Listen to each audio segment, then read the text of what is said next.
We will go on the record in the matter 24 CF 169. Here we go. Folks, Jennifer R.S. is facing some serious charges. A plea and sentencing hearing is no joke, but pay attention, because what looks like a felony hammer might just turn into a deal with an escape hatch. State of Wisconsin versus Jennifer Rawls. The state appears through Assistant District Attorney, District Attorney Kevin Schmidt in person. We have Ryan Reed, Defense Counsel, in person, as is Ms. Rawls. We're set today for a plea and sentencing. The parties have reached an agreement. Mr. Reed, can you please recite the agreement for the record? Thank you, Your Honor. District Attorney Schmidt, can you state the offer on the record? Yes. Just about the length of it. 14 years, 8 months. A little bit, yeah, 8 months. $88,000 in restitution. That's huge. And here's the catch. As long as Jennifer pays $500 a month, she can dodge a felony conviction. Think of it as a pay-to-avoid prison plan, but miss one payment, and boom, felony locked in. Total of $87,850.94 stipulated restitution. It's actually 88,000. It's just since she has 1,000 posted. I know that. I see that. Okay. And Yep. monthly payments of $500. Yep. So it's the plea to that one charge as is, and then we amend into theft by employees. We do the DJOC on the felony theft, and then convictions on the misdemeanors costs. On the felony, that's the payment plan is described in there. It's $500 a month. It's got a $150 admin fee. It also alternatively lasts until she pays it back, meaning if she can do larger payments, she can get off of it sooner, which is the incentivization. So she's pleading to the charge at. So basically, she's swapping one giant felony for two smaller misdemeanors. It's like trading one huge thunderstorm for two steady drizzles. Not great, but way better than prison time. Charged, and you're adding 2 misdemeanor thefts. Yes. Yes. So essentially, she's avoiding the felony if she does pay it back over this long period, and no matter what, she's been convicted of 2 misdemeanors. All right, but with regards to the misdemeanors, what is the agreement? The agreement on that would be costs. She doesn't have any AODA issues or something like that to give DOC to deal with, essentially. All right. Ms. Rawls, is that the agreement that you've reached? Yes. Formal motion to amend to add 2 misdemeanor thefts. So added. Okay, so it's under $5,000, correct? I believe it is. I think it's under. I think they've changed it so many times.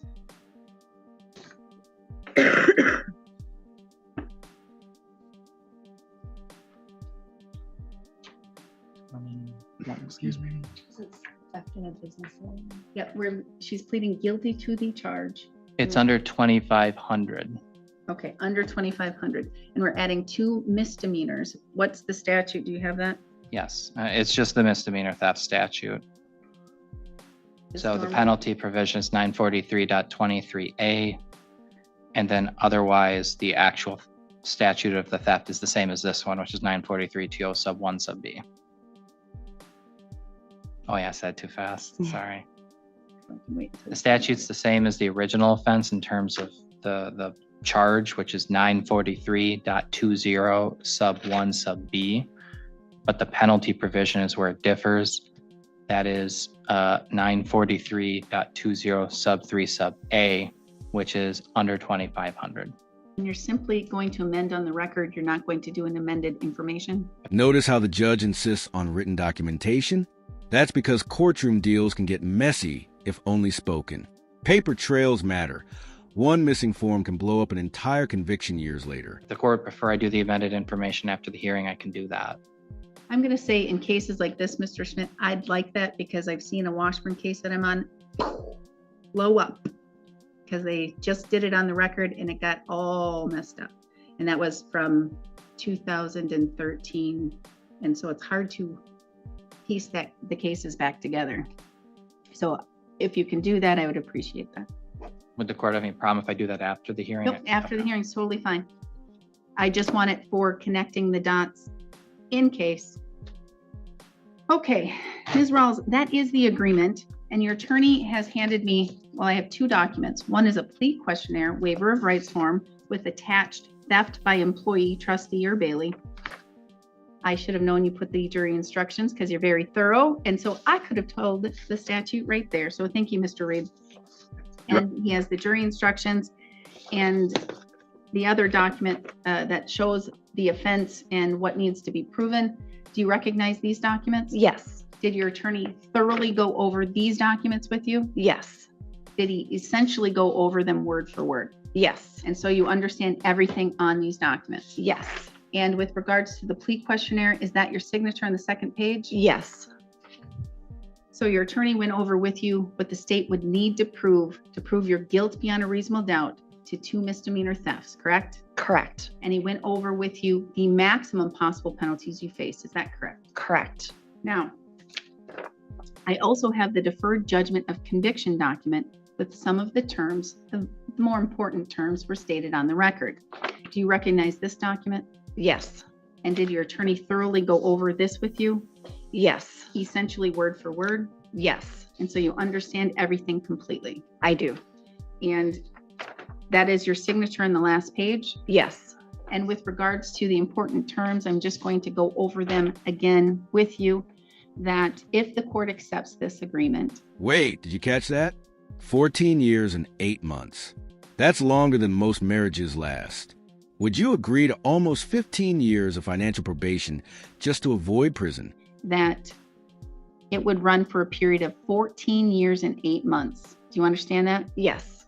And after today's payment, you would owe $87,850.94. Is that correct? Correct. And you're going to make at minimum $500 a month payments, correct? Correct. And if they are late, if one of the payment is late, they're due by the 13th of every month.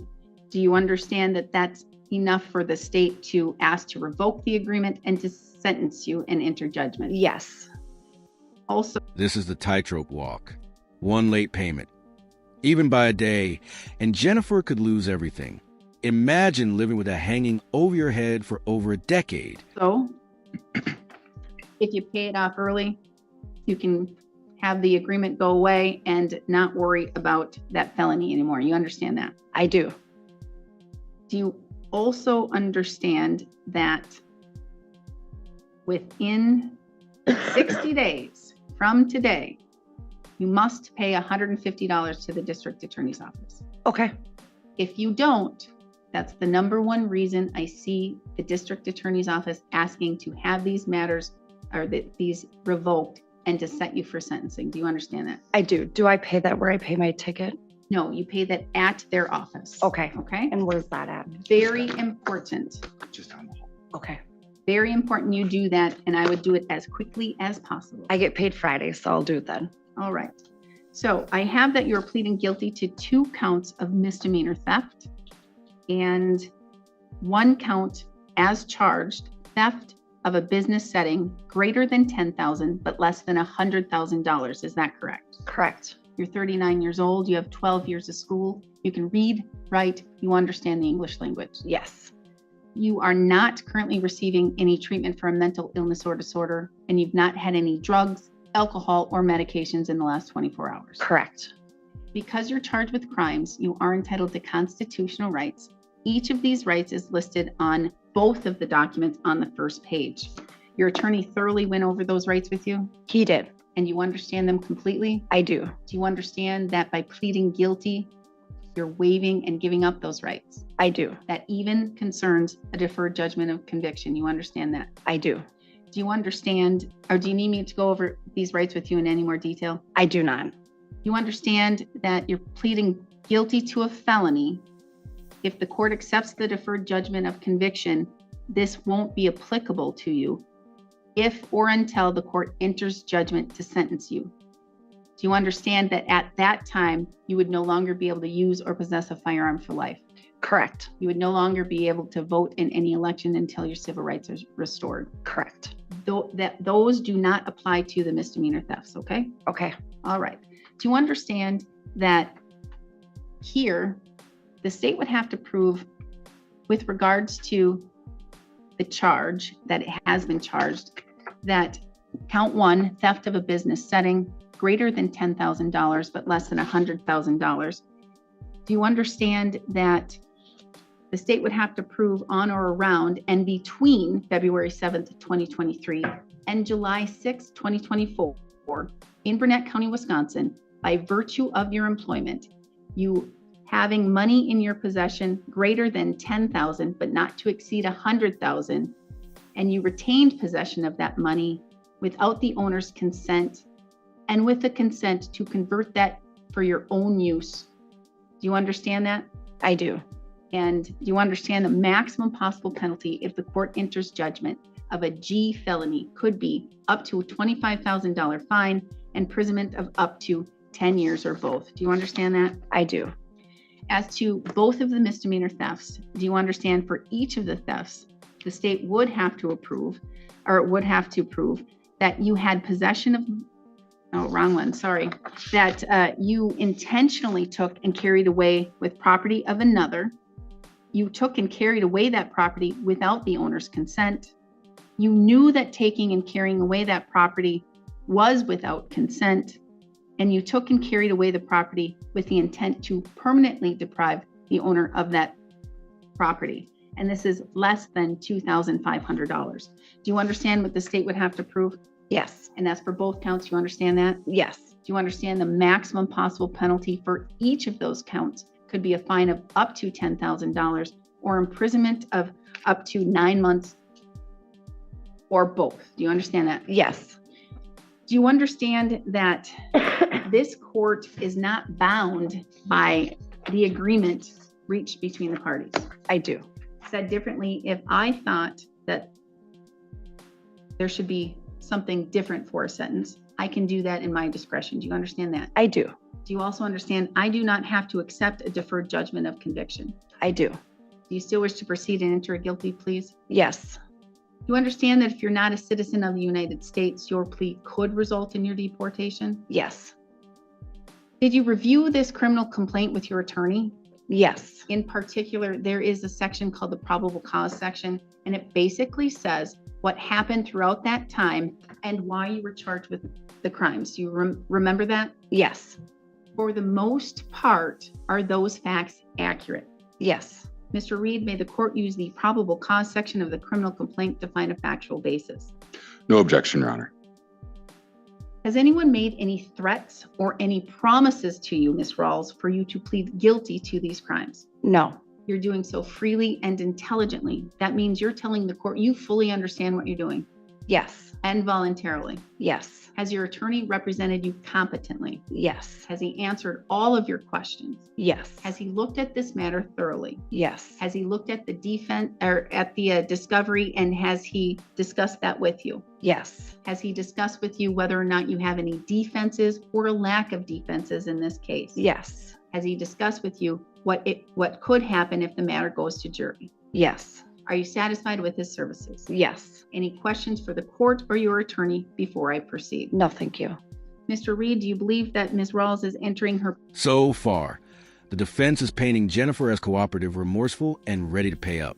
But remember, the final call isn't theirs. It's the judges. And judges don't like being played. plea freely, intelligently, and voluntarily? Yes, Your Honor. Do you believe she understands the rights she's giving up and what that means? Yes, Your Honor. Do you believe she fully understands the deferred judgment of conviction and how important it is to meet every single provision? Yes, Your Honor. Does she understand the ramifications of what could happen if she does not meet every single provision? Yes, Your Honor. Any reason to believe she is not competent to enter her pleas? No, Your Honor. One last time, any questions for the court or your attorney? No. As to count 1, theft of a business setting, greater than $10,000 but less than $100,000, a Class G felony, how do you wish to plead? Guilty. As to count 2, which is now added to this case, misdemeanor theft under $2,500, how do you wish to plead? Guilty. As to count 3, account that was added to this case, misdemeanor theft, under $2,500. How do you wish to plead? Guilty. The court will find your pleas of guilt are done knowingly, intelligently, and voluntarily. I will find that you understand your constitutional rights and what it means to waive and give up those rights. I'm going to find a factual basis to accept your pleas of guilt. Based on that, I will find you guilty of all 3 of those charges. As to counts 2 and 3, judgment will be entered. As to count 1, the court will hear arguments on whether or not to accept it. We are in victims' rights compliance. Yes, Your Honor. All right, argument, Mr. Schmidt. Judge, these are always the hardest cases when you have an offender who Here's the state's angle. Yes, Jennifer's a first-time offender, but this isn't shoplifting candy bars. It's an $88,000 embezzlement. Money skimmed from an employer who trusted her. That betrayal hits harder than the dollar amount. at age 39 commits their first crime, and it's a really big crime. It's an embezzlement of a large amount of money from an employer that trusts them. The reason she was even in a position like that as a manager of this gas station is because she does have large ability to work and do a good job and get income. The amount of money is very large. Paying that back is a high priority, especially given the number of it. But it's too severe to just do a DJOC, which is why we have the extra convictions there. Those are her first convictions, and that will be a significant consequence to her itself, especially given what their convictions for. We really want to incentivize her to pay the money back. That's why we did the DJOC. I think she has high ability to pay in the future. That's why we're willing to do what I would wager is the longest DJOC ever done in the history of our office. We're willing to do that to make this business whole again. Another reason why we even remotely consider doing this is, this isn't just accepting responsibility here with the judge after you've been caught. She accepted responsibility when she was talking with the managers originally when they first sniffed it out. So this is really trying to restore the state of affairs back to where they were while still giving some accountability in terms of the convictions to this offender. Like I said, there's really no reason to think alcohol or drugs or gambling or any of the vices we typically see as drivers of criminal behavior here. The only thing the defendant alluded to when she was interviewed by the managers was issues relating to her son. Thank you. Fines and other stuff. And that's what I don't understand is $87,000 and change is a lot to pay fines and stuff. So, but I'm hearing, at least from you, that there's no underlying issues to be concerned about as gambling or Nothing like that. addict who shops, a shopping addict. And you have to remember, this isn't taking $88,000 off the till. This is over a very long period of time. Something you commonly see with most people who commit embezzlements is they have no clue how much they took until someone adds it up and shows the receipts later, and they're like, oh my God, I took that much. So it's not uncommon to see this. But it can't just be for fines and stuff. I couldn't say. All I can say is it can't be traced to vices. All right, Mr. Reed, argument and sentencing recommendation, please. Thank you, Your Honor. I'm asking the court to follow the joint recommendation because I believe under the Galleon factors it's appropriate. This is a serious situation, Your Honor. It's a G felony. But I believe the public is better protected by Ms. Rawls working to make the victims whole. This is a case where she's worked hard to get the money that she's put into the clerk of court's office already. She's made a promise to make these payments. She's worked with prior counsel and current counsel to figure out a way to make the victims whole here. So I think that the community is protected by this. I think this is very serious. I believe that incarceration isn't going to help Ms. Rawls. Jennifer isn't going to help the public if she can't work to make the victims whole here. So I think under the Galleon factors, this joint recommendation is appropriate. Again, these are her first convictions. The deferred judgment, I think, is appropriate given her past and given her work on this case to work towards making the victim whole. So we're asking the court to follow the joint recommendation because we believe it's appropriate given the factors, Your Honor. Thank you. All right, thank you. Ms. Rawls, this is your opportunity to provide any statement to the court that you wish. You don't have to, but it's your only opportunity to tell me anything that you think I should know or be aware of as it relates to this matter and to sentencing, okay? Okay. Whoa, silence. This was her chance to plead her case, show remorse, maybe sway the judge, and she passed. Do you think staying quiet was smart or a massive mistake? I don't have anything to say. Okay. Again, I don't understand how $87,000 or $88,000 was used to pay for fines and stuff. That's a lot of fines and stuff, even if it's over a course of multiple years, as we have, it's just 1 year. Well, it's February 7th, 2023 to July 6th, 2024. That's a whole lot of fines and stuff. And if you look at that, that's approximately $2,300 each time that was taken, because there were 40 times that have been found that you were taking or that you took money. So I'm just trying to wrap my head around this, because this is a very serious crime. That's a lot of money over the course of that year and a half. It's a lot of money. I'm not being told that you have any vices, you don't have any addictions such as gambling or alcohol or any drugs. I've not heard that you have any like shopping addictions, or that there wasn't one huge lump sum and you went and bought a car, something of that. I'm not hearing anything. That's why I'm having a hard time understanding. And I did read in the information I get that you were concerned about your son and you wanted to prevent him from going to prison. I don't know what he did. I don't know if it's $88,000 worth, but that's a lot. So this is serious, because this is a lot of money taken from your employer. And I know some people would look at this and say, it's a gas station, it's a corporation, they have money, they lose money all the time. It's not like I stole the money from church. It's not like I took the money from my best friend. We've had all of those cases. But taking money, especially this amount, from a corporation is still wrong, and it's still a crime. And here's the judge's bottom line. Restitution first, punishment second. In cases like this, the system cares less about locking someone up and more about making the victim financially whole again. The felony hangs like a sword, but if she pays, it disappears. And it still hurts.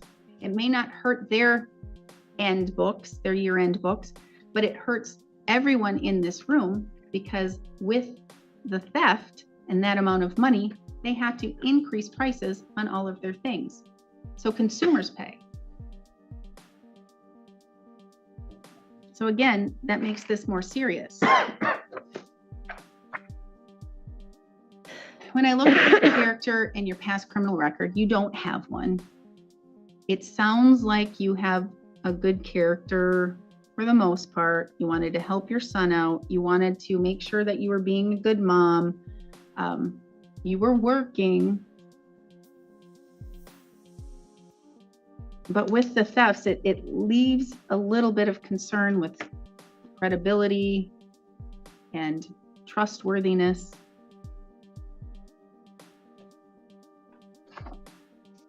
I don't have anything that says that you are in need of going to prison or even serving time in jail for this at this time.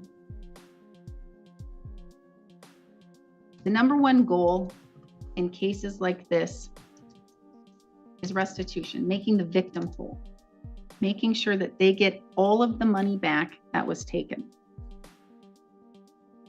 So that's why deferred judgment of conviction is appropriate in this case. And I can see that, because if you're in prison or if you're in jail, you cannot work, you cannot pay this back.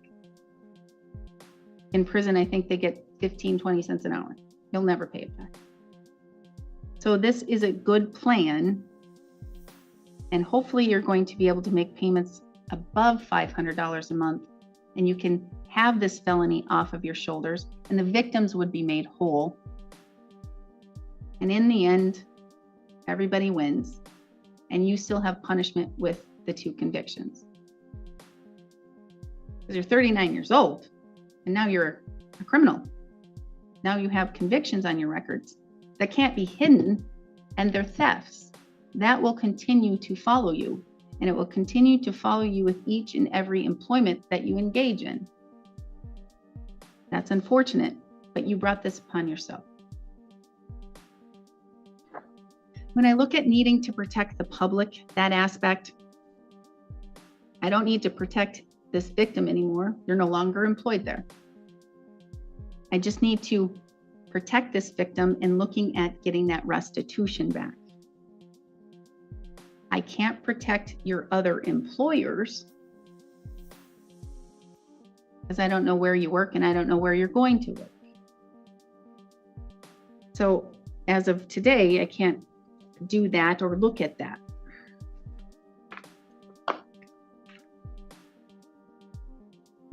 This is a crime, but it's not a burglary. It is a theft, but it's not a burglary, which is violent.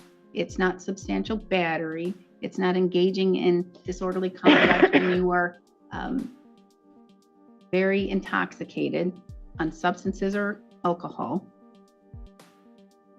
And I've been on enough cases like this to know that what Mr. Schmidt stated is accurate and true. When a person engages in this type of theft,